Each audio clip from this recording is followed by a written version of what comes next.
All right, let's get right into it. Today, we are talking about one of the most powerful and maybe underrated tools you have as a student, the elevator pitch. We're going to break down how to craft a quick, memorable introduction that can literally open doors to your future career. I mean, we've all played this scene out in our heads, right? It's that heart-pounding, high-stakes moment of pure opportunity. What do you say in those 30 seconds? Get it right, and it could be a total game changer. And that right there is exactly what an elevator pitch is for. So what is an elevator pitch really? Well, it's not your life story, that's for sure. Think of it as your professional highlight reel.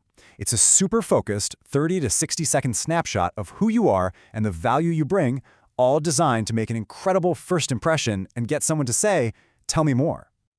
Okay, so let's talk about that 30-second window.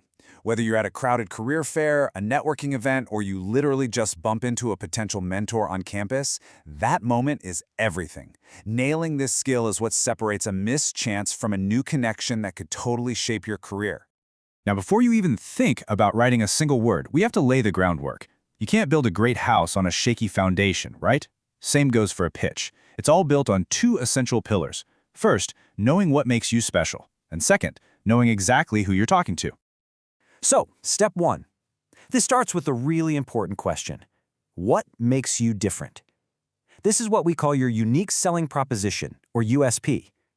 It's the core of your pitch. It's your answer to the unspoken question, so what? Why should I care about you? Finding your USP is all about digging a little deeper. You're not just an engineer, right? Maybe you're an engineer who's amazing at creative problem solving. You're not just a marketing student. You're a marketer who uses storytelling to build real connections.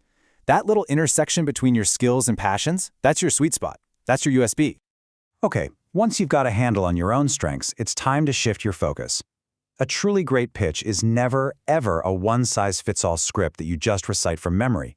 It has to feel like a conversation starter, and for it to do that, it has to be relevant to the person listening. And this means you've got to adapt. For instance, if you're talking to a recruiter from a tech company, you're going to lead with your programming languages and projects. But if you're talking to a creative director, you'll want to highlight your design portfolio. That simple change shows you've done your homework, and more importantly, that you actually get their world.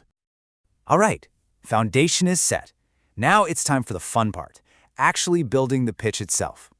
We're going to assemble this piece by piece, starting with the part that matters most, grabbing their attention right from the start. You know, the first 5 seconds of your pitch are everything. You need an opening line that makes someone pause, lean in a little, and actually want to hear what comes next. A great hook sparks curiosity. It pulls them into your world instead of letting them just stand there passively. Just look at how effective this is.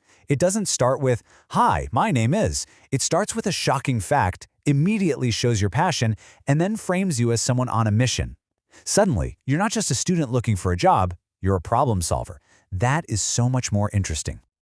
Okay, you've got them hooked. Now what? You have to deliver the goods. And the absolute key here is clarity.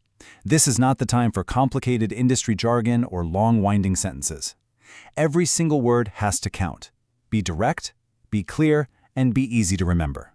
Let's look at this comparison, because it's a perfect example. The weak version sounds like it's from a stuffy old resume. It's vague. The strong version, it's confident, it's specific, and anyone can understand it instantly. It replaces fluff with facts. That's what we're aiming for. Now we get to the part that really adds weight to your pitch, credibility. Look, it's one thing to say you're good at something. It's a whole other level to prove it. This is where you back up all your claims with some real, tangible evidence.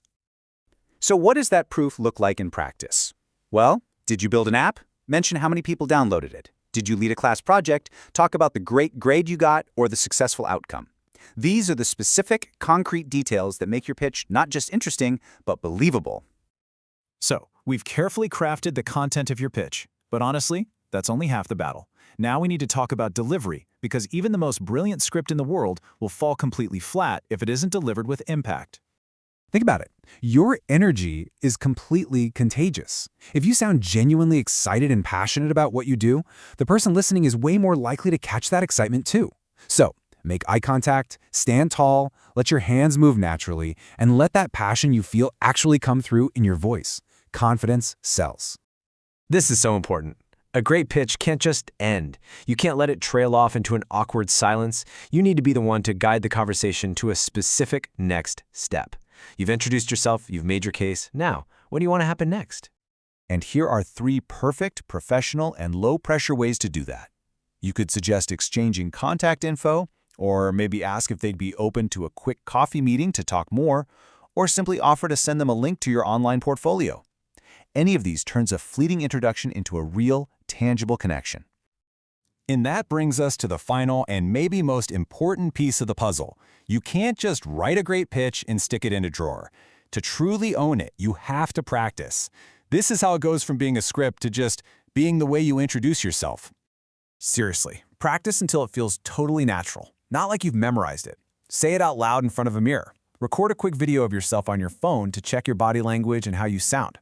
Pitch it to your friends and ask for their honest feedback. Every time you do it, it's going to get a little smoother, a little stronger, and a lot more you. So, let's wrap this up. A well-crafted elevator pitch is so much more than just a speech. It's your personal key, the one that can unlock countless opportunities. It gives you the power to walk into any room and know with confidence that you are ready to make a great impression.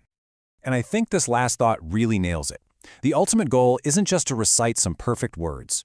The goal is to use those words to build bridges to future jobs, to amazing mentors, to new collaborations. It's all about creating connections. So, the only question left is, what story will your pitch tell?